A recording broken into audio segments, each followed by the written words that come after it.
نحمدہ و نصلی علی رسولہ الکریم۔ محترم ناظرین، السلام علیکم ورحمۃ اللہ وبرکاتہ۔ زمانہ گواہ پروگرام میں آپ کو خوش آمدید کہتا ہوں، اور اس پروگرام میں میرے ساتھ شریک گفتگو ہیں جناب ڈاکٹر محمد عارف صدیقی صاحب، جو کسی تعارف کے محتاج نہیں، ماشاءاللہ تجزیہ کار ہیں، بین الاقوامی اور ملکی حالات پر نظر رکھتے ہیں، کئی کتابوں کے مصنف ہیں، اور ایک موٹیویشنل اسپیکر کی حیثیت سے بھی اپنے فرائض انجام دے رہے ہیں۔ میرے ساتھ موجود ہیں ناظم نشر و اشاعت تنظیم اسلامی جناب رضا الحق صاحب، جو پریس سے متعلق اور میڈیا سے متعلق امور ہوتے ہیں ان کی نظامت ان کے پاس۔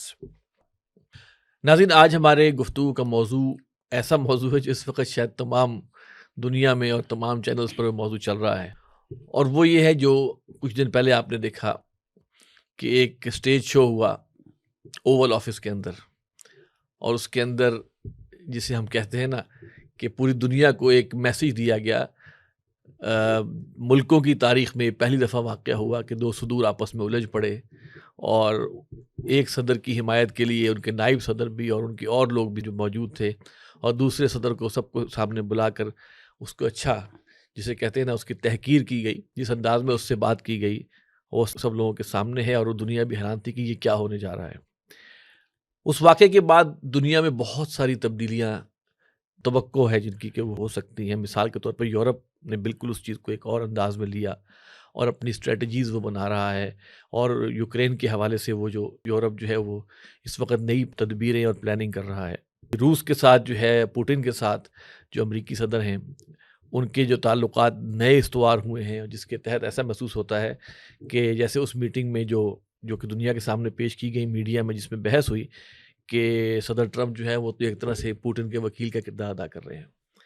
تو اس واقعے کو بنیاد بنا کر ہم ذرا حالات کا جائزہ لیں گے، اور اس میں یقیناً ہماری اس گفتگو کے اندر غزہ کا معاملہ بھی آئے گا، جس کے حوالے سے آپ نے دیکھا کہ صدر ٹرمپ نے باقاعدہ ایک نیا پلان دے دیا کہ غزہ کو ہم لے لیں گے اور ہم ری بلڈ کریں گے، اور پھر ایک وہ ویڈیو بھی جاری کی۔ تو ان تمام امور پر ہم گفتگو کریں گے اور دیکھیں گے کہ آگے آنے والے حالات کیا ہو سکتے ہیں۔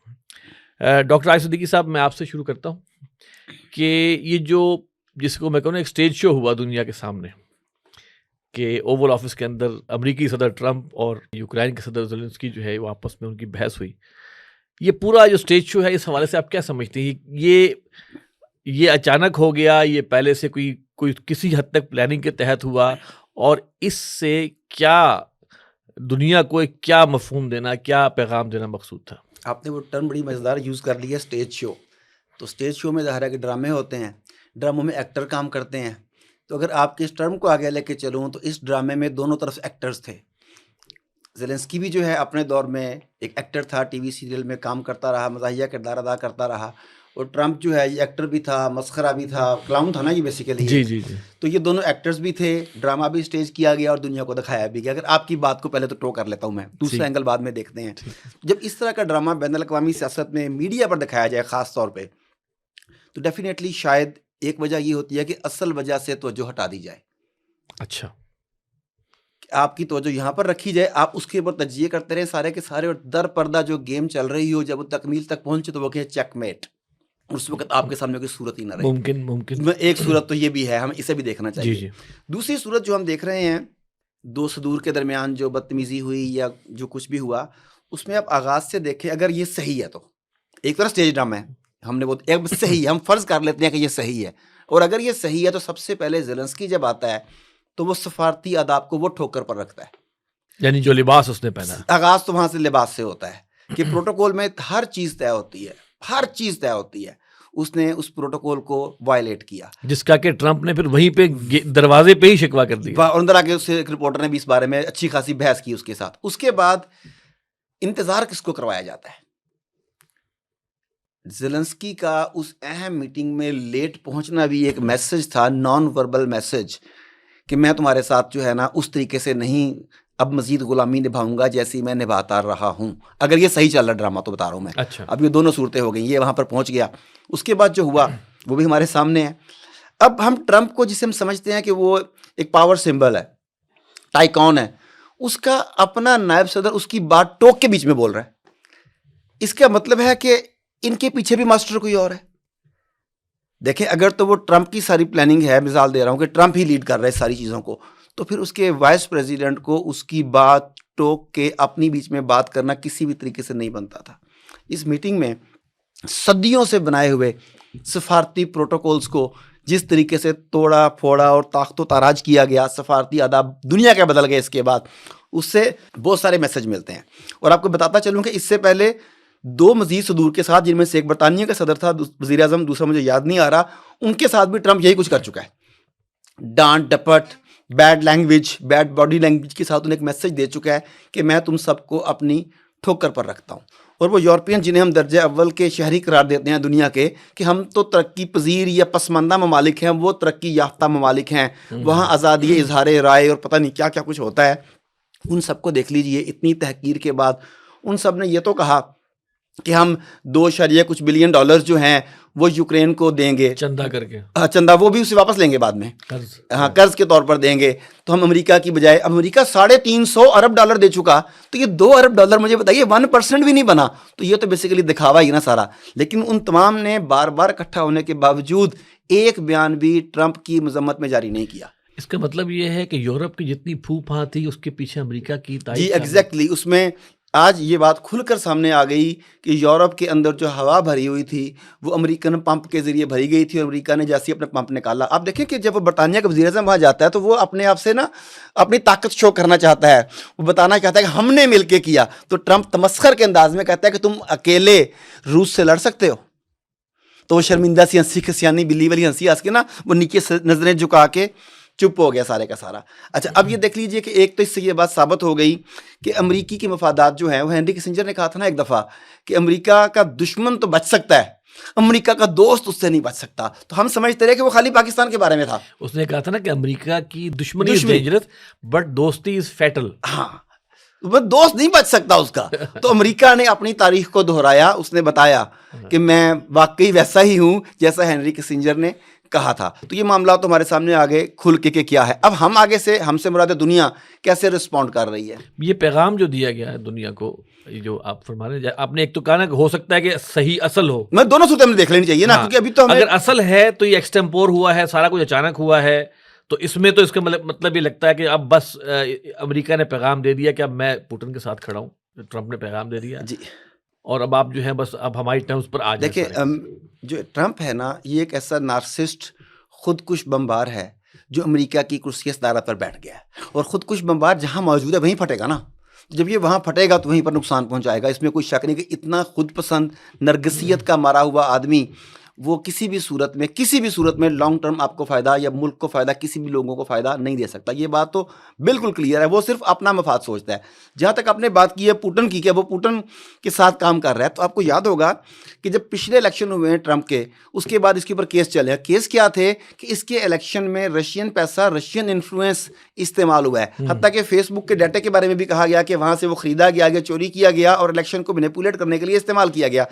ٹرمپ کے اوپر جو بڑے بڑے چارجز لگے تھے ان میں ایک چارج یہ تھا پچھلے ٹینیور میں. اور اب جو واپس آیا ہے تو لگتا ہے کہ وہ چارجز درست تھے، کیونکہ اس نے آتے ہی وہ کچھ کیا جو پوری دنیا ایکسپیکٹ ہی نہیں کر سکتی کہ رشیا کے ساتھ اس طرح شیر و شکر ہو جائے گا.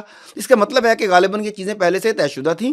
دونوں پلیئرز بیٹھ کے بے شمار چیزیں طے کر چکے تھے، ان میں ٹائی بن چکی تھی، اور اب آہستہ آہستہ وہ ان ٹائی ہوگی، لوگوں کے سامنے کھلے گی کہ معاملات کیا ہیں.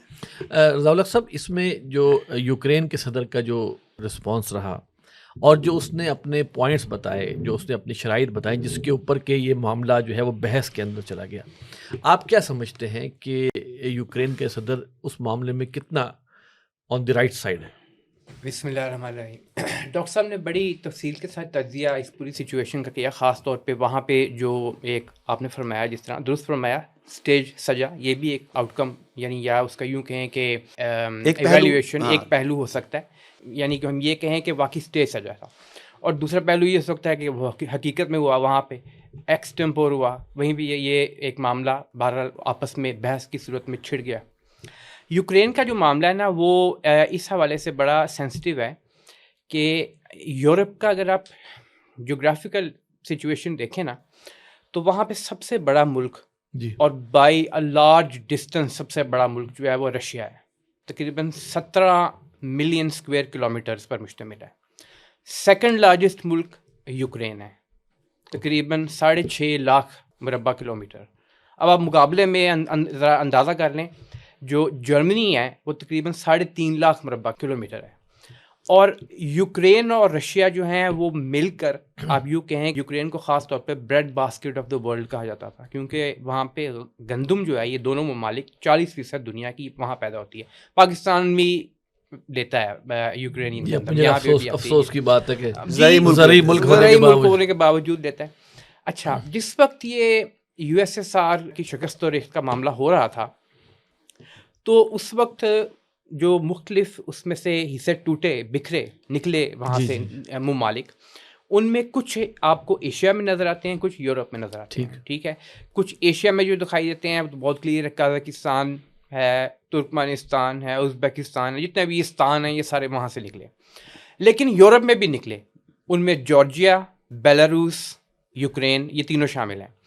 اور جارجیا، یوکرین اور قزاقستان، ان تینوں ممالک میں یو ایس ایس آر کے نیوکلیئر وار ہیڈز بھی موجود تھے. ٹھیک ہے، یوکرین میں سب سے زیادہ تھے، یعنی کہ وہاں پہ اس وقت بھی یوکرین کے اندر ساؤتھ آف یوکرین کو اگر آپ دیکھیں تو وہاں پہ 15 نیوکلیئر انسٹالیشنز ہیں وہ موجود ہیں جو کام کر رہی ہیں اور وہاں سے انرجی پرووائڈ کرتی ہیں. وہاں کا جو نیشنل گریڈ ہے نا وہ بیسیکلی نیوکلیئر پاور بیسڈ ہے زیادہ.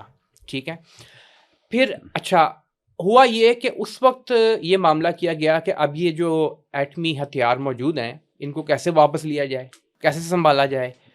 کوئی ملک اور خود کو یہ نہ کہے کہ میں ایٹمی پاور بن چوں، کہ یوکرین کے پاس خاص طور پہ پروسیسنگ فیسلٹی بھی موجود تھی اور اس کے پاس وہ کیپیبلٹی بھی تھی کہ جس کے ذریعے وہ نیوکلیئر ویپنز کو استعمال کر سکتا ہے. تو اس سے وہ چیز لی گئی اور اس وقت لے کر گارنٹی دینے والوں میں کہ تمہاری ڈیفنس کی گارنٹی دیتے ہیں اس میں رشیا، امریکہ اور ساتھ اس کے یورپ پورا شامل تھا.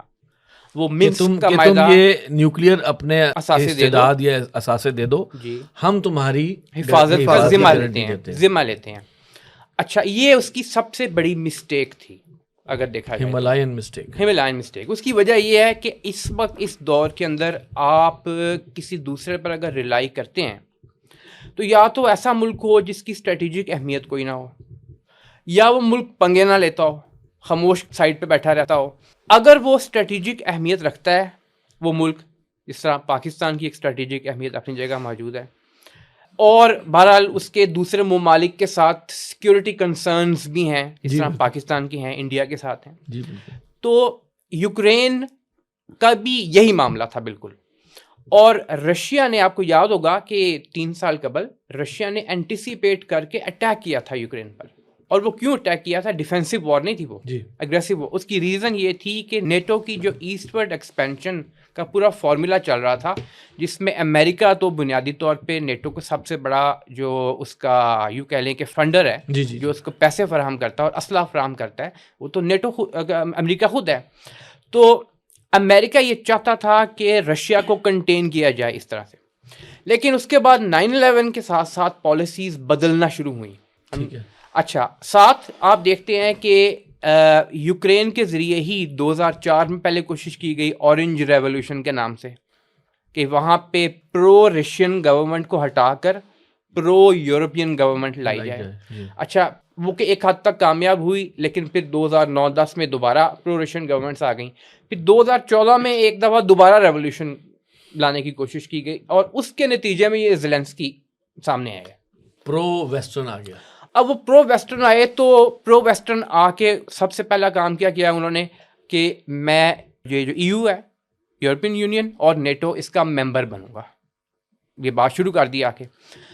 تاریخ کے طالب علم کے طور پہ آپ دیکھتے ہیں کہ رشیا جو ہے امریکہ کو اگر ایکویشن سے تھوڑی دیر کے لیے باہر کر دیں، جیسا کہ ہم نے دیکھا کہ اب یورپ کو امریکہ جو ہے وہ اس طرح سے سپورٹ نہیں کرے گا مستقبل میں، خاص طور پہ ٹرمپ کے ٹینیور کے دوران اس نے صاف صاف کہہ دیا ہے. تو یورپ کو سب سے بڑا خطرہ، مغربی یورپ کو خاص طور پہ رشیا سے ہی رہا ہے. بالکل ایسا ہے. ٹھیک ہے. اور even during the second world war Hitler نے جب رشیا پر اٹیک کیا تھا، جو اس کی ہمالیائی غلطی تھی، ایک رشیا پر اٹیک کیا تھا، وہ اسی چینل کے تھرو کیا تھا. پہلے پولینڈ، پھر یوکرین، اور یوکرین کے بعد پھر رشیا کے اوپر، اور وہاں پہ جا کے اصل ہار اس کی ہوئی تھی. کہ وہاں پہ جو اس کا معاملہ ہوا. تو بہرحال جس طرح آپ نے فرمایا کہ یہ صدر زیلنسکی کا جو پورا معاملہ ہے یہ میں سمجھتا ہوں اس کا ایک تعلق تو ان کی اپنی غلطیوں کے ساتھ ہے, دوسرا میسج کنوے کیا گیا ہے ٹرمپ کی طرف سے پوری دنیا کو کہ اب میرا معاملہ یہ ہوگا کہ میں نے جس کو جو کچھ دیا ہوا, اور امریکہ نے تقریباً سب کو کچھ نہ کچھ دیا ہوا ہے, تو جب میں چاہوں گا میں تم سے وہ واپس طلب بھی کر سکتا ہوں اور وارننگ بھی دے سکتا ہوں کہ میرے لیے کام کرو, اگر نہیں کرو گے تو وہ سارا پیسہ جو ہے یا جو بھی دیگر وسائل ہیں ان کو میں روک بھی دیتا ہوں. لیکن ضیاء الحق صاحب یہ بتائیے گا کہ جو پوائنٹس اس نے ریز کی جس کی وجہ سے تنازع ہوا, وہ پوائنٹس ویلڈ تھے کہ نہیں تھے؟ سر اصل میں دیکھیے تنازع ہوا کس لیے, یہ پوری ہسٹورک بیک گراؤنڈ دینے کی ضرورت تھی. اس نے پوٹن کے خلاف سخت الفاظ بھی کہے زیلنسکی نے, اور اس نے عدم اطمینان کا اظہار بھی کیا, اور اس نے کہا جی کہ پہلے آپ مجھے سیکیورٹیز دلوائیں, ایک جسے کہتے ہیں گارنٹی دلوائیں کہ اب یہ معاملہ, اور پھر اس کے بعد واپس روس جائے اپنی اس. سر دیکھیے وہ چیز تو پہلے سے ہی ٹرمپ اپنی کمپین کے دوران بار بار دہرا چکا تھا کہ یوکرین کو اب اسی تنخواہ پہ کام کرنا پڑے گا. اچھا یہ جو جتنے علاقے اس کے روس نے قبضے کر لیے ہوئے ہیں وہ تو واپس نہیں ہونے لگے, نمبر 1. نمبر 2, امریکہ اب امریکہ فرسٹ والی پالیسی پہ چلے گا تو امداد نہ وہ نیٹو کو دے گا نہ یوکرین کو مزید دے گا, نمبر 2. تیسری بڑی چیز اس نے یہ کی کہ بلایا بنیادی طور پہ زیلنسکی کو ایک معاہدے پر سائن کرنے کے لیے, اور وہ معاہدہ تھا ان کے منرلز کا, کیونکہ یوکرین کے اندر جہاں پہ یہ ویٹ اور یہ چیزیں موجود ہیں وہاں پہ لتھیم, ٹائٹینیم, یورینیم اور مرکری کے بہت بڑے ذخائر موجود ہیں ان 4 کے. اور اس وقت دنیا کے اندر یہ جو ٹیکنالوجی کی بھی وار چل رہی ہے, آپ نے دیکھا کہ انرجی کی وار, یوں کہہ رہے ہیں آپ, انرجی کی خاص طور پہ وار, اور وہ ٹیکنالوجی سے ریلیٹڈ کس طرح بن جاتی ہے. ایلون مسک اس کی ایگزامپل ہے, ٹیسلا, آئندہ فیوچر جو ہے وہ الیکٹرک کارز کا ہے. تو اس میں جو سب سے بڑے 2 ریزروز آپ کو دکھائی دیتے ہیں لیتھیم بیٹریز پروڈیوس کرنے کے, ایک افغانستان ہے جو چائنا نے ٹیپ کر لیا ہوا ہے, قبضہ تو نہیں کیا انہوں نے, تو معاہدے کیے ہیں, اور افغانستان کی حکومت نے اپنے مفاد میں بہرحال جو ان کا ہے اس کے مطابق معاہدے کیے ہیں. تو اب یہاں پہ امریکہ جو ہے وہ اپنے آپ کو چائنا کے انفلوئنس سے تھوڑا باہر بھی رکھنا چاہتا ہے. تو یہ بہت ساری چیزیں ہیں جو گلوبل سٹیج پہ چل رہی ہیں. ایک چیز بہرحال کنکلوڈ کروں گا ایک بات کہہ کر, ٹرمپ دنیا کی تمام جنگیں ختم کروائے گا سوائے ایک کے, اور وہ ہوگی اسرائیل کی جنگ. اسرائیل کی جنگ میں وہ مکمل سپورٹ کرے گا اس کی, جہاں جو اسرائیل کہے گا وہ اس کے مطابق کرے گا. یہ بڑی اہم بات, اس پر ہم نے آگے آنا ہے, دوبارہ اس پر آئیں گے. سر یہ جو معاملہ یہ ہوا, جیسے آپ نے خود بتایا کہ پوٹن سے یا رشیا سے تو ہڈن تعلقات تو آپ نے بتا دیے کہ ٹرمپ کے جی تھے. اچھا, پچھلے ٹینیور سے ہی. اب جو یہ معاملہ ہوا کہ وہ روس کی جو ایریاز کا اس کے فتح کر لیے ہیں, وہ کہہ رہا ہے جی کہ اب وہ تو واپس نہیں جائے گا. یہ فیصلہ کرنے والا ٹرمپ کون ہوتا ہے؟ بظاہر ایسا محسوس ہوتا ہے ڈاکٹر صاحب کہ جو معاملہ سیریا میں ہوا, سیریا میں سب سے بڑا سٹیک ہولڈر یعنی کہ جو اس کا پشت پناہ تھا بشار الاسد کا, وہ روس تھا. بالکل ٹھیک ہے. وہ بشار الاسد ایسے آرام سے مکھن کے بال کی طرح نکل گیا, اور وہ جو جولانی صاحب ہیں جو اپنا مہرہ لے گیا, وہ لے گیا, اور وہ بڑے آرام سے انہوں نے ٹیک اوور کر لیا.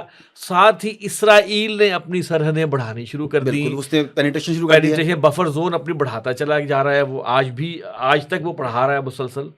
تو لگتا ایسا ہے کہ یہ آپس میں ان کی ایک ملی بھگت ہوئی ہے کہ تم یہاں پر خاموش رہو, یہاں پر تم ہمارا خاموشی سے ساتھ دو, اور یوکرین کے معاملے میں ہم تمہاری تائید کریں گے.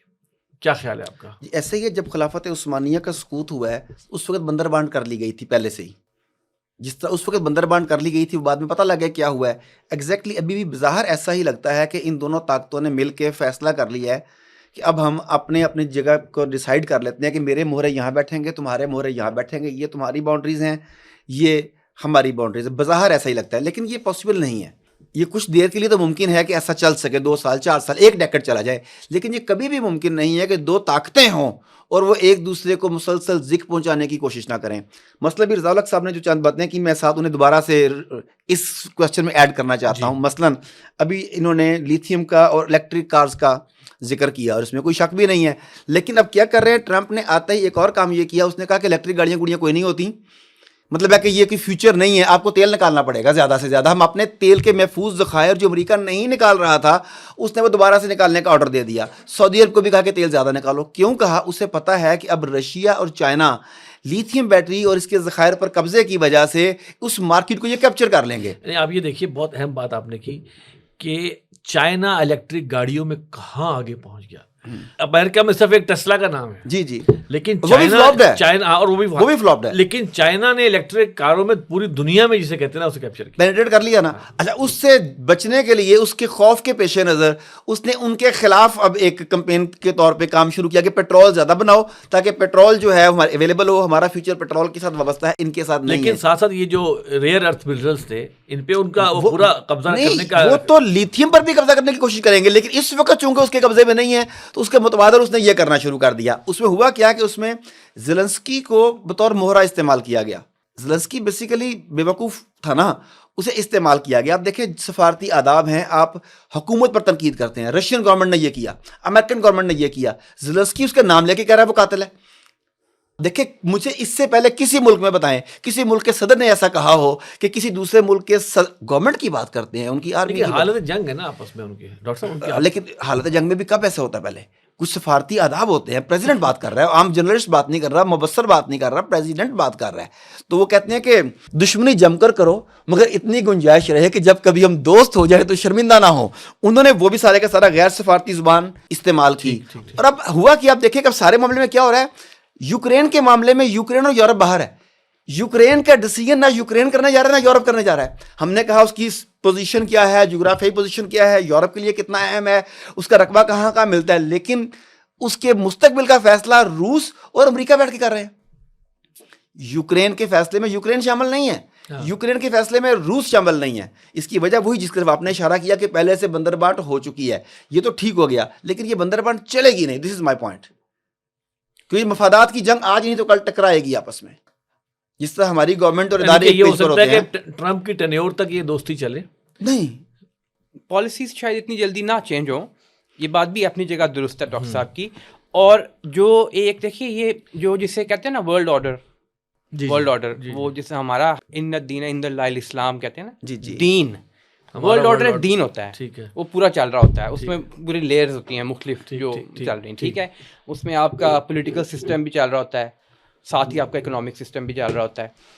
جب یہ یو ایس ایس آر موجود تھا اور یہ سیکنڈ ورلڈ وار کے فوراً بعد سے یہ دشمنی شروع ہو گئی تھی. پھر امریکہ کی وہ ایک سپر پاور تھی, یو ایس ایس آر دوسری سپر پاور تھی, اور پورے وہ 45 سے لے کے تو 80 تک آپس کی ان کی کولڈ وار چلتی رہی. ٹھیک ہے. ہاٹ وار میں بدلنے کے چانسز آئے, یعنی کہ ایسا سامنے آیا ہے وہ کہ کیوبن میسائل کرائسس آیا تھا درمیان میں 60s میں کینیڈی کے دور کے اندر, اور دوسرا پھر بہرحال ہاٹ وار ایک طرح سے بنی بھی افغانستان کے اندر 80s پورا جو تھا اس میں.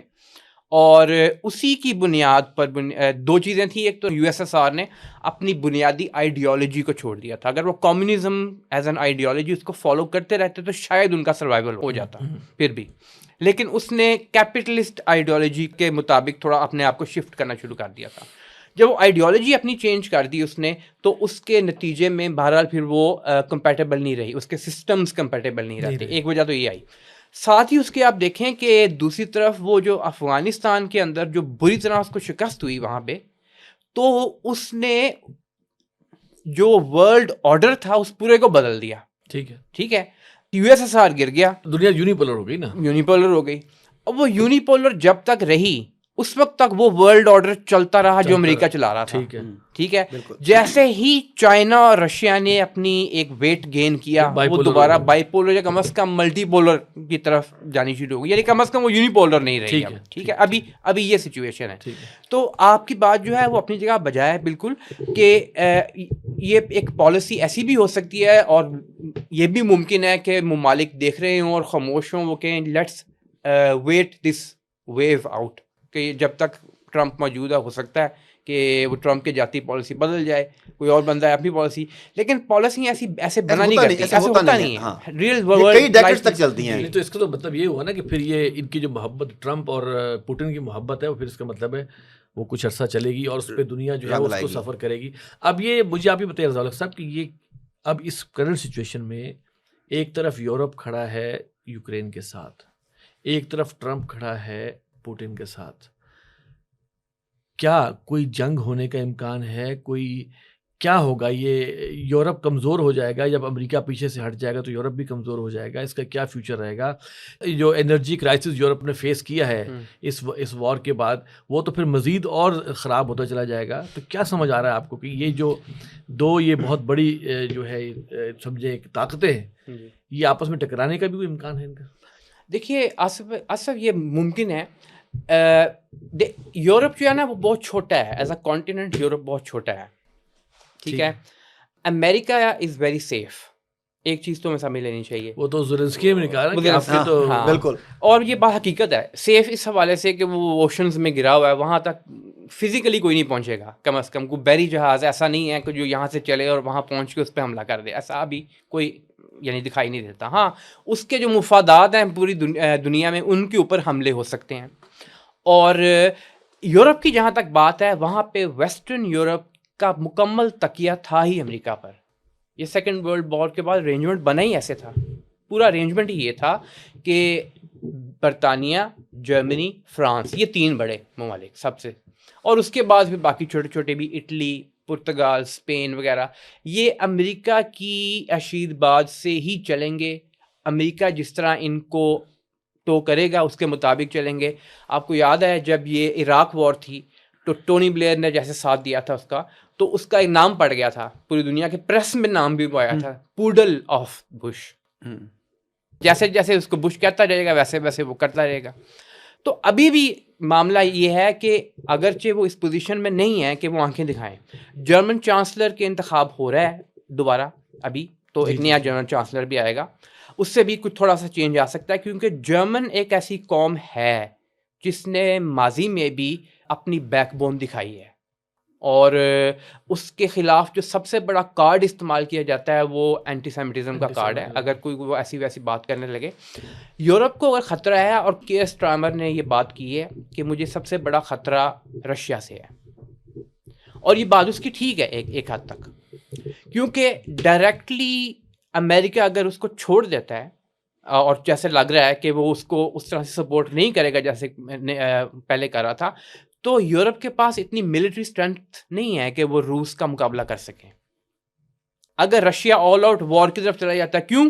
اس لیے کہ EU کے نام پر ہی اور نیٹو کے نام پر ہی یہ یوکرین اور فن لینڈ اور سویڈن اور اس طرح کے چھوٹے چھوٹے ممالک ان کو جوائن کروایا جا رہا تھا روس کے خلاف، اور وہ امریکہ کروا رہا تھا. ڈاکٹر صاحب ایک سوال پیدا ہو رہا ہے اس پورے سینیریو میں کہ ہم نے ابھی تک مسلم ورلڈ کا نام نہیں لیا.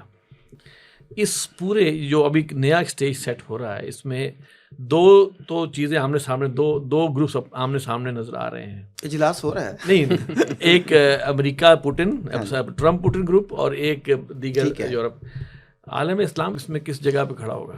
یہ ڈیسیژن ہو رہا ہے کہ سجدہ کس کو کرنا ہے اور کب کرنا ہے، مناسب وقت کا انتظار ہے، ایک چیز. دوسری بات جو آپ جنگ کا پوچھ رہے تھے، ہمیشہ کی طرح ابھی بھی پراکسی جنگیں مسلم سرزمینوں پر ہی لڑی جائیں گی.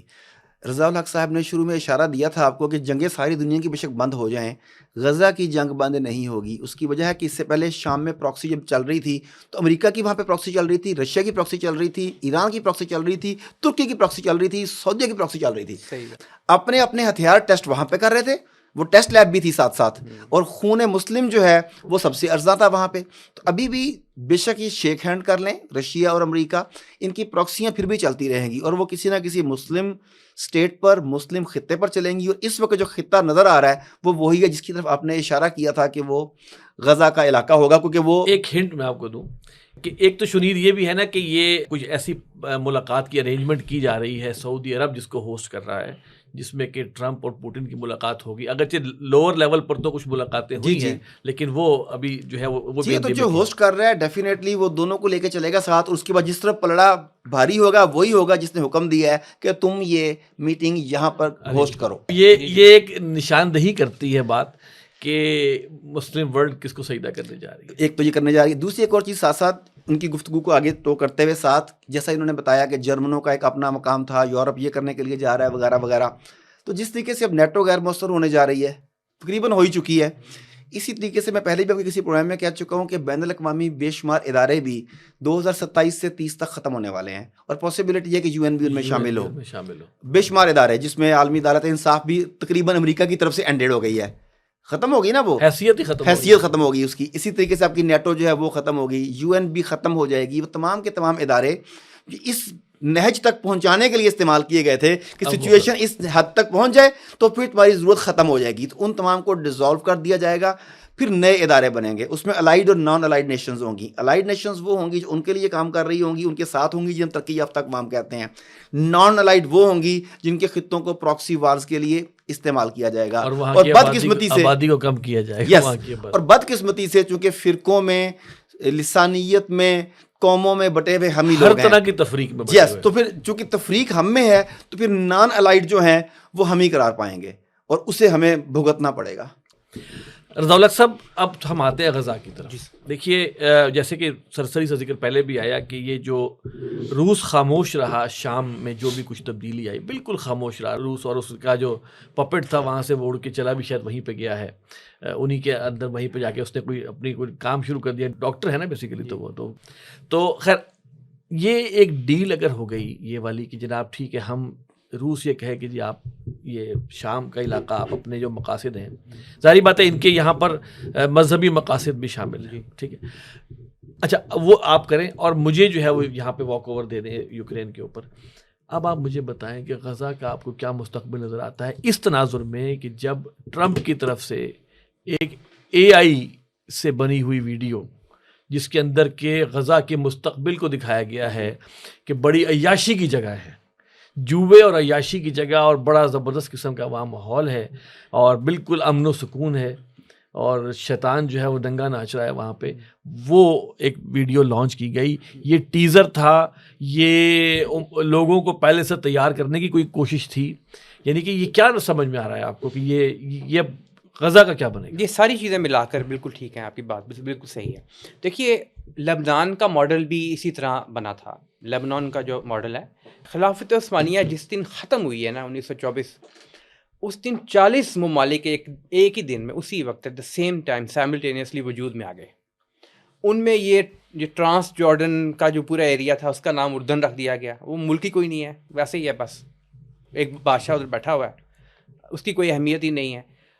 یہ جو آپ کا مشرقی یروشلم ہے اور مغربی کنارہ وہ اس کے حوالے کر دیا گیا, کوٹ ان کوٹ حوالے اس کے کر دیا گیا کہ وہ نظام چلائے. نظام تو اسرائیل چلا رہا ہے, سب کے علم میں ہے کہ وہاں نظام اسرائیل کا چل رہا ہے. اچھا غزہ کے حوالے سے یہ جو ریویرا کا پروجیکٹ اس نے دیا ہے, اور مڈل ایسٹ ریویرا بنیادی طور پہ تو یہ ہے کہ ایک لکشری کی جگہ ہوگی, جی ریزورٹ ٹائپ. اب وہ اس کے لیے کیا کریں گے, وہ اس کے لیے ایک بیانیہ ڈیولپ کریں گے. یہ انتہائی اہم ہوتا ہے, اور یہ چیز ہمیں سیکنڈ ورلڈ وار کے اندر بڑی مکروہ انداز میں دکھائی دی جب جوزف گوبلز جو کہ ان کا آج کل جیسے منسٹری آف انفارمیشن وزیر جھوٹ منسٹری آف انفارمیشن کہتے ہیں نا, اس کا باقاعدہ نام ہوا کرتا تھا منسٹری آف پروپیگنڈا. اچھا, اس کو اس وقت منسٹری آف پروپیگنڈا صحیح نام تو وہی تھا, وزیر جھوٹ میں وہی کہہ رہا ہوں. اچھا امریکہ کا بھی تھا پروپیگنڈا, بائی دا وے وہ یہ نام اتحادی ہیں وہ نہیں انہوں نے اس کا حقیقی نام کیوں بدل دیا انہوں نے؟ ایک وقت کے ساتھ ساتھ یوفمائز کرتے ہیں ایک چیز کو لوگوں کے لیے ذہنی طور پہ تیار کرنے کے لیے, بہرحال ایک چیز بدلنی, پھر اس کا نام خوبصورت خوشنما بنا دیا گیا, لیکن اصل میں وہ پروپیگنڈا کا ہوتا ہے. اب وہ کیا بتا رہے ہیں, اب آپ ان کی پریس کانفرنسز سنیں. پریس کانفرنسز یہ کچھ ایسے اس کے ان کے الفاظ اگر ان سب کو جوڑا جائے تو یہ ہوتا ہے کہ غزہ ایک علاقہ ہے, وہاں پہ ایک دہشت گرد تنظیم ہے جس کا نام حماس ہے, وہ وہاں موجود ہے, اور وہاں پہ اس وقت تقریباً 20 لاکھ افراد ہیں, اور ایسے لگتا ہے جیسے وہاں کوئی قدرتی آفت آئی ہے, اور اس قدرتی آفت کے نتیجے میں وہاں پہ کچھ ایک تو عمارتیں جو تھیں 90% وہ گر گئی ہیں, کچھ لوگ مر گئے ہیں وہاں پہ, ہم تو انہیں شہید کہیں گے, لیکن ان کے پوائنٹ آف ویو سے, نیریٹو کے پوائنٹ آف ویو سے کہ کچھ لوگ مر گئے ہیں وہاں پہ.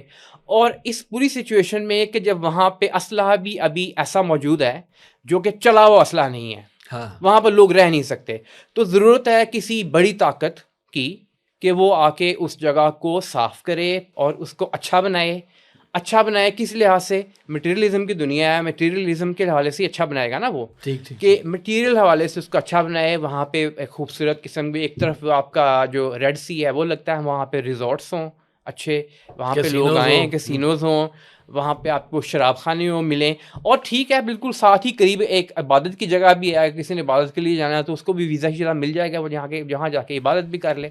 اچھا یہی ماڈل ان کا سعودی عرب کے حوالے سے بھی ہے. ابھی آپ جو کہہ رہے تھے نا, میں نے کہا یہ ماڈل تو سعودی عرب کے حوالے سے تو لگتا ہے کہ چل پڑا ہوا ہے. پہلے بار بیروت پہ پائلٹ پروگرام چلایا تھا نا, پہلے بیروت میں پائلٹ پروگرام چلایا تھا. اچھا یہ جو ہم کہہ رہے ہیں غزہ والی بات کر رہے ہیں, اس میں ہم ایک چیز مس کر دی, میں ساتھ ایڈ کر کے پھر ہم غزہ پہ واپس آتے ہیں. امیر محترم نے افغانستان سے بھی رابطہ کیا ہے کہ ہمارا اسلحہ واپس کر دو, جو ہم یہاں چھوڑ کے, ہماری گاڑیاں واپس کر دو. اتنا اہم نام آپ نے امیر, اتنا اچھا نام آپ نے اس کے لیے استعمال کیا, کیونکہ ہم بات کر رہے تھے ان ممالک کی جو اسے امیر محترم سمجھتے ہیں, تو میں ان کے حوالے سے بتانا چاہ رہا تھا کہ ٹرمپ نے یہ بھی ساتھ کہا, افغانیوں کو بھی دھمکی, سب سے مزے کا جواب افغانیوں نے دیا, انہوں نے کہا آ کے لے لو, لے سکتے ہو تو آ کے لے لو. ایکچولی ٹرمپ کو اسی طرح کے جواب کی ہر جگہ سے ضرورت ہے, لیکن وہ صرف فی الحال صرف وہیں سے آیا جواب. ایک تو یہ بات ہے. دوسرا, ہم پہلے بھی کئی پروگرامز میں یہ, آپ کو پتہ ہے یہ وہ لفظ ہے جو مرزا غلام احمد قادیانی نے یہاں لکھا تھا, جو افغانستان کے جو والی کابل تھے, والی کابل کے اپنی نبوت کے بارے میں بتایا, تو اس نے کہا تھا این جا بیا, ادھر آگے بات کرو پھر تم سے پوچھتے ہیں. ہاں بالکل ٹھیک ہے, تو جواب مل گیا نا, وہی جواب, تو اسے وہ جواب بھی مل گیا. دوسرا, ہم پہلے 2-3 پروگرامز میں یہ بات ڈسکس کر چکے ہیں کہ ٹرمپ کے پہلے دور سے اب شروع کریں تو جب ڈیل آف سینچری کو ہم ہر دفعہ نظر انداز کر دیتے ہیں,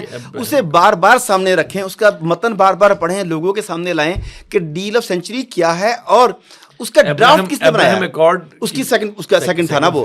اچھا, اب اس کے بعد ڈیل آف سینچری کا ڈرافٹ کس نے بنایا تھا, وہ جیرڈ کوشنر. وہ کون ہے, وہ کوشنر صاحب جو ہیں وہ داماد ہیں ٹرمپ کے, ٹھیک ہو گیا, وہ یہودی ہے.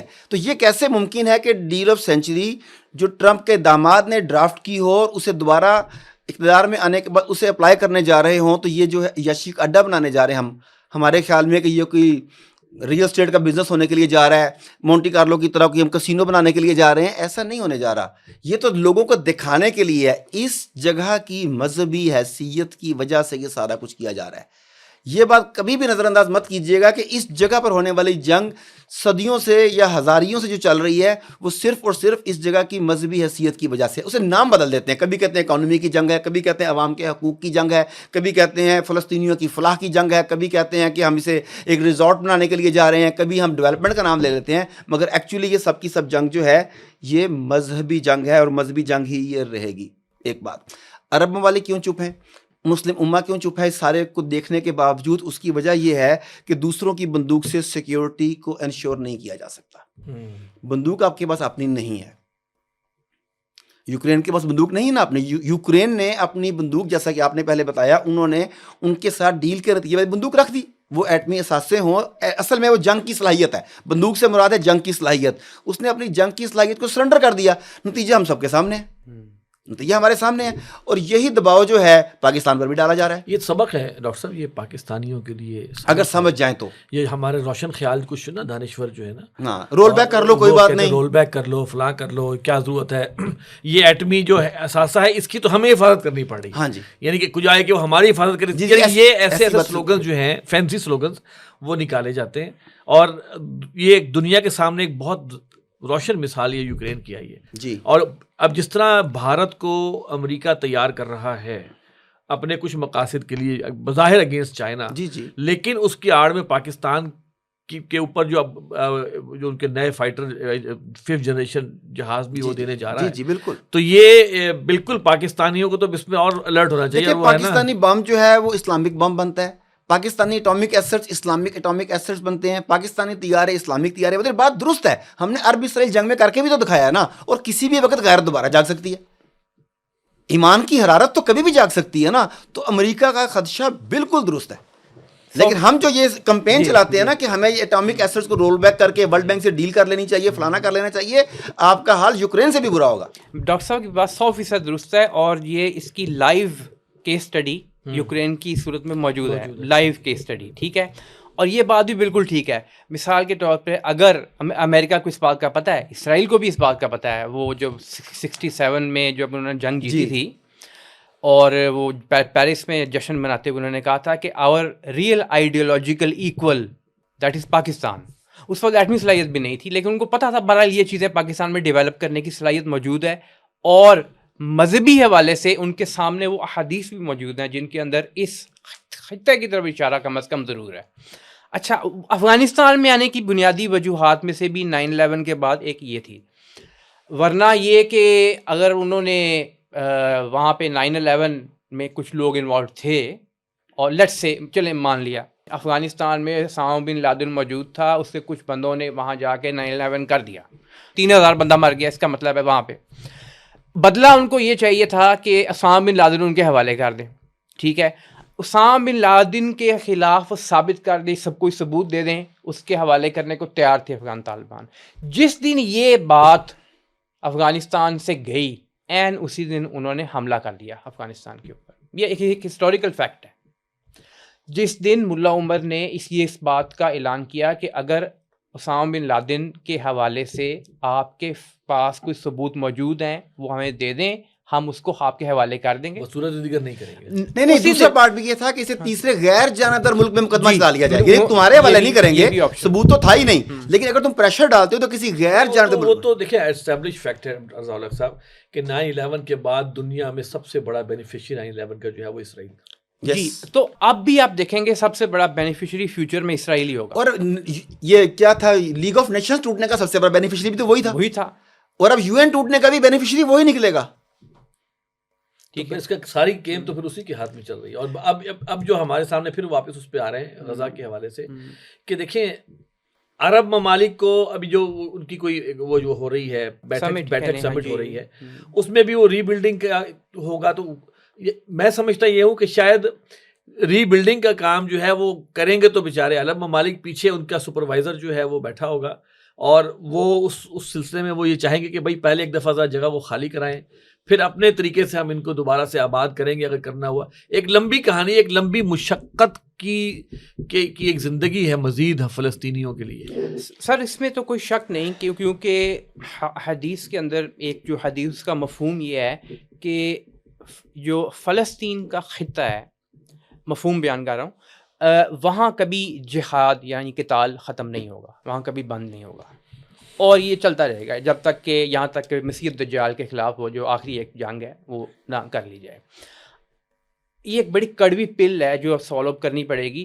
عرب ممالک کا بھی مستقبل کوئی اتنا اچھا دکھائی نہیں دے رہا, وہ بھی حدیث میں موجود ہے, ویل للعرب من شر قد اقترب.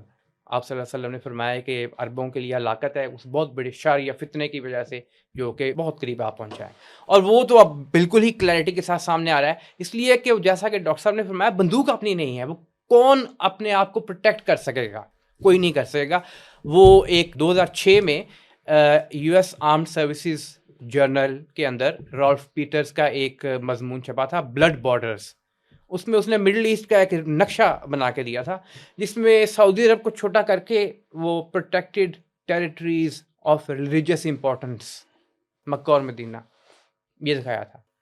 اللہ نہ کرے ایسا ہو, اللہ نہ کرے ایسا ہو, لیکن پلاننگ ان کی ہے. آپ بھی دیکھیے جدہ کے اندر فیشن شو, ڈانس شو ہونا, ریاض میں ہونا, نیوم سٹی میں بننا, وہاں پر جو بھی یعنی کہ جو ساری چیز سامنے آ رہی ہیں بیسیکلی, تو اب واقعی فی الحقیقت یہ جو 2 مقدس مقامات ہیں یہ رہ گئے ہیں مقدس, اور اس پر ٹورزم بے انتہا جو ہے وہ بالکل لیں گے. باقی سعودی عرب میں وہی ہو رہا ہے اللہ ماشاءاللہ جو آپ نے اس بیان جی آپ صحیح ہمارے, لیکن بس یہ ہے کہ اس کو کرنے والے غیر نہیں ہیں اپنے ہی. اچھا ایک اور چیز اب آپ نے سوال میں پوچھا تھا نا کہ فلسطینیوں کے لیے پھر کیا ہے, تو اصل جو مشکل ہے ٹرمپ کے لیے بھی, نتنیاہو کے لیے بھی اور باقیوں کے لیے بھی, وہ ہیں ہی فلسطینی عوام اور وہاں کے مجاہدین. اصل مشکل وہ ہے اربوں کے لیے, اسی لیے میں نے کہا دوسروں کے لیے, پہلے کہا وہی کہا, وہ ٹھیک ہے اربوں کے لیے, ساروں کے لیے, کیونکہ وہ اس جگہ کو چھوڑنے کو تیار نہیں ہے. سب سے بڑا پرابلم ہی ان کو یہ ہے. اگر وہ ری لوکیٹ کرنے کو آج تیار ہوں تو آپ دیکھیں ٹرمپ اور یہ عرب ممالک کے جتنے حکمران ہیں ہنستے ہیں, لیکن 13.5 ماہ بمباری کرنے کے باوجود انہوں نے یہ دیکھ لیا ہے کہ وہاں پہ ممکن نہیں ہے کہ وہ چھوڑنے کو تیار ہیں, ان کا عزم کو شکست نہیں جا سکتی. اس میں بنیادی حیثیت ہے ہی بیت المقدس, اور وہی مذہبی بات کے واپس آ جاتے ہیں. ان کا ایجنڈا بھی الٹیمیٹلی یہ ہے کہ یہاں 3rd ٹیمپل بنانا ہے. ہاں ان کا بھی مذہبی ایجنڈا ہے, مذہبی پوری مختلف رنگ لے رہے ہیں, اور تو کوئی وجہ نہیں ہے. یہودی وہاں کیوں آباد ہوا کہ وہ کہیں اور جا کے آباد ہو جائے, الاسکا میں چلا جائے, سردی میں رہے جا کے, اس کو ادھر گرم ریگستان میں آ کے تل ابیب ایک شہر آباد کرنے کی کیا ضرورت پیش آئی؟ وہ ظاہری بات ہے, ایک وہ پورا پلان ہے اس کا, ایک چارٹر ہے اس کے مطابق چل رہا ہے, جس کے اینڈ پر یہ ہے پھر وہ مسیح دجال ہمارا آئے گا, یا ہم مسیح دجال کہتے ہیں. پھر تو رضا صاحب جیسے آپ نے جو بتایا کہ جو ریلیشن فلسطینیوں کا بیت المقدس یا اس جگہ سے ہے, مسجد اقصی سے, وہ ایک ایسا اسٹرانگ بانڈ ہے, اس کے پیرلل میں اسٹرانگ بانڈ یہودیوں کا آپ نے بتایا جو ان کا اپنے یروشلم سے ہے. تو اس کا مطلب یہ ہوا کہ بس وہ بیچارے 15-20 لاکھ فلسطینی ہی ہیں جن کا ریلیشن مضبوط ہے, ورنہ باقی مسلم ورلڈ کی جو ہائرارکی ہے وہ تو تنگ آئے ہوئے ہیں ان فلسطینیوں کے. آپ نے ان 13 ماہ میں دیکھ لیا نا, 13.5 ماہ میں اس کا یا اپنی آنکھوں میں عملی ثبوت دیکھا, یا وہ مسلمان عوام ہیں جو کہ دل سے ان کے ساتھ ہیں. اثر عوام کے پاس کوئی اختیار نہیں ہے نا, عوام کیا کرے؟ مثال کے طور پہ امریکہ کو اس بات کا پتہ ہے کہ پاکستان کے ایٹمی اثاثہ جات کل اگر میرے جیسے خبتی انسان کے ہاتھ میں آ جائیں تو وہ کیا کرے گا؟ ان کو خدشہ ہے اس بات کا. ان کو ایسے لوگ چاہیے جو ان کو سرو کریں, اور جب تک سرو کرتے رہیں گے ان کو کوئی ایشو نہیں ہوگا. جب آپ سروس بند کر دیں گے ان کی, زیلنسکی آپ کے سامنے ہے, اس کی ضرورت نہ رہے یا سروس بند کر دے تو اس کے بعد پھر وہ الٹیمیٹلی ناکارہ ہو جاتا ہے ان کے لیے. یورپ اس کی ایک مثال بھی آپ کے سامنے آ رہی ہے. ہم ریکنسٹرکشن کی بات کر رہے تھے کہ وہ لوگ کیا چاہتے ہیں. یہاں پر مسلمان حکمرانوں کی, مسلمان سرمایہ داروں کی ایک ذمہ داری بنتی ہے, وہ جو مرضی انہوں نے اس سے پہلے کیا, اگر آپ یہ ریکنسٹرکشن ان کے حوالے کر دیتے ہیں تو یاد رکھیے کہ جب ان کی ٹیکنالوجی وہاں استعمال ہوگی تو جو پیجرز کے ذریعے ڈیتھس ہوئی ہیں وہ بھی آپ کے سامنے ہیں. اور تو اور انہوں نے چائنا کو ایئر فورس 1 اپنا طیارہ دیا تھا صدارتی, اس کے صدر کے استعمال کے لیے, اور چائنا جا کے پہلے کھولتے ہیں اسے, اس میں سے بھی جاسوسی کے آلات نکل آئے تھے. اگر آپ امریکہ کو, یورپ کی کسی بھی فرم کو نیک نیتی کے ساتھ بھی اگر یہ کرنا چاہتے ہیں سپوز, اور آپ انہیں دے دیتے ہیں, اس کا مطلب ہے کہ آپ نے رہی صحیح کسر بھی پوری کر دی, آپ نے خود بارود ان کی بلڈنگز میں, ان کی بنیادوں میں لگوا دیا. اس بارے میں بہت زیادہ ویجیلنٹ رہنے کی ضرورت ہے کہ اگر ریکنسٹرکشن کی کبھی بھی بات ہوتی ہے تو کبھی بھی ان اداروں کے ذریعے نہیں ہونی چاہیے. یہ آپ کی بات بالکل صحیح ہے, اس لیے کہ جنہوں نے اس کو توڑا اور توڑ کے ریس ٹو دا گراؤنڈ کر دیا اس کو, انہی طاقتوں نے اگر اس کو ریکنسٹرکٹ کیا تو وہ اپنے مقاصد کے لیے کریں گی. جس مقصد کے لیے انہوں نے اس کو توڑا ہے وہ اس مقصد اور دوبارہ جب مرضی اسے وہ دوبارہ جس طرح پیجرز کے ساتھ ہوا ہے وہ جو مرضی کر دیں گے معاملہ. اور وہ دنیا کو, آپ یقین کریں, دنیا کو بھلا دیں گے 15 سال میں جو ان کا نیریٹو ہے, اگر ان کو موقع مل جائے. لیکن اللہ کرے کہ ایسا نہیں ہو, اور لگتا ہے ایسا نہیں ہوگا انشاءاللہ, لیکن وہ بھلا دیں گے. وہ اتنا جھوٹ بولیں گے, وہ بتائیں گے آپ کو کہ یہاں پہ تو اصل میں دہشت گرد تھے, ان کو ختم کرنے کے لیے یہ ضروری تھا آپریشن کرنا. آپریشن کیا ہم نے 13 ماہ میں, اس کی وجہ سے یہ نقصان ہوا, پھر ہم نے آ کے دوبارہ اس کو ری بلڈ کیا آپ لوگوں کے فائدے کے لیے. ان کا نیریٹو پورا یہ ہے اس وقت. اور پہلے اور بعد کی تصویریں, پہلے کی یہ تصویریں تھیں, بعد کی یہ تصویریں, دیکھو ہم نے کتنا بلڈ کر دیا. ایک آپ کو یعنی کہ جو ان کا اس وقت سیکرٹری آف اسٹیٹ ہے, وزیر خارجہ کہیں گے نا اس کو, مائک روبیو, اس کا بیان سنیں تو انسان حیران رہ جاتا ہے, کیا واقعی انسان اتنا جھوٹ بھی بول سکتا ہے؟ کہ یعنی جھوٹ کی انتہا یہ ہے کہ پوری سٹوری بیان کر رہا ہے کہ وہاں پر اس وقت حالات بڑے خراب ہیں, مخدوش ہیں, اور وہاں ہو چکے ہیں ایسے حالات وہاں کے لوگوں کی اپنی حرکتوں سے اپنی حرکتوں سے ہو چکے ہیں. یہ بتا رہا ہے, تو اب ہم اس کو درست کر کے آپ کو دیں گے. آپ یہ دیکھیں کہ اب کچھ دنوں سے آپ نوٹ کیجئے کہ جو ناپسندیدگی کا ایلیمنٹ نیتن یاہو کے لیے دنیا میں تھا, وہ ختم ہو رہا ہے آہستہ آہستہ, وہ ڈائلیوٹ ہو رہا ہے. بالکل ہو رہا ہے. ٹرمپ نے جو وہ بیان دیا ہے, ڈاکٹر صاحب آپ نوٹ کریں, وہ بیان جب ٹرمپ دے رہا تھا, جب اس نے کہا کہ امریکہ جو ہے وہ ٹیک اوور کر لے گا غزہ کو, وہ اسکرپٹ پڑھ رہا تھا. ہاں جی, اور اس کے دائیں طرف کھڑا ہوا تھا نیتن یاہو, اور وہ یوں دیکھ رہا تھا, کیونکہ اس کو پڑھتے ہوئے وہ تھوڑا سا اڑا بھی ہے ٹرمپ, اور یہ باقاعدہ ایسا استاد دیکھ رہا ہو نا کہ یہ غلطی تو نہیں کر رہا, اس طرح اگر آپ اس کی ویڈیو نکال کے دیکھیں تو ایسا جسچر جو ہے وہ سامنے آتا ہے. تو یہ چیزیں جو ہیں, بہرحال میں سمجھتا ہوں کہ ہماری جو گفتگو ہوئی ہے اس میں بہت ساری چیزیں سامنے یہ آئی ہیں کہ پہلی بات یہ ہے کہ دیکھیں, اپنی ملت پر قیاس اقوام مغرب سے نہ کر, خاص ہے ترکیب میں قوم رسول ہاشمی. ہمارے لیے, امت مسلمہ کے لیے یہ پیغام ہے کہ ان سے ہمیں امید نہیں رکھنی چاہیے, ہمیں اپنی تیاری, اپنا معاملہ جو ہے وہ خود کرنا چاہیے.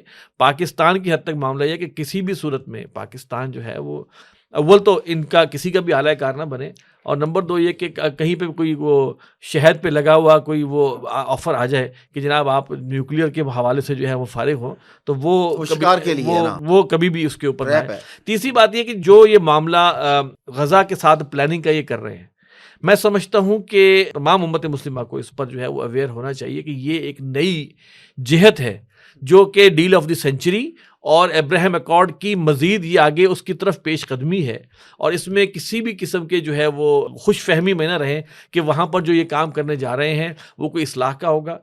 ان کے پیچھے پورا ان کا مقصد وہ جو مذہبی مقصد ہے وہ ہے، فرنٹ اینڈ کے اوپر وہ جناب ڈیولپمنٹ کا کوئی نہ کوئی میک اپ سجا کے جو ہے وہ کریں گے۔ تو اس کو پوری تائید جو ہے وہ امت مسلمہ کی وہ فلسطینیوں کے ساتھ، غزہ کے ساتھ ہونی چاہیے، اور میں سمجھتا ہوں کہ اب وقت یہ آ گیا ہے کہ ان کی وہ مدد بھی کی جائے جو ابھی تک نہیں کی ہمارے مسلمان ممالک نے۔ تو بہرحال یہ ایک صورتحال ہے جس پر ناظرین ہم نے پروگرام بھی کیا، ڈسکشن بھی کی، اگرچہ باتیں اور بہت ساری کرنے کی اور بہت سے جہتیں ابھی رہ گئی، اسپیشلی ترکی کا معاملہ جو ہے وہ بالکل نہیں آیا جو کہ وقت ختم ہو گیا ہے۔ تو بس ایک اویئرنیس ہے اور ایک جسے ہم کہیں کہ ایک انلائٹمنٹ ہے کہ ہم اپنے آپس میں آپ ڈسکشن کر کے آپ تک کوئی بات جو ہے وہ مزید کلیئرٹی کے ساتھ پہنچانا چاہیں۔ اس پروگرام کے بارے میں اپنی رائے ضرور دیجیے گا۔ ہمارا ای میل ایڈریس ہے media@tanzeen.org۔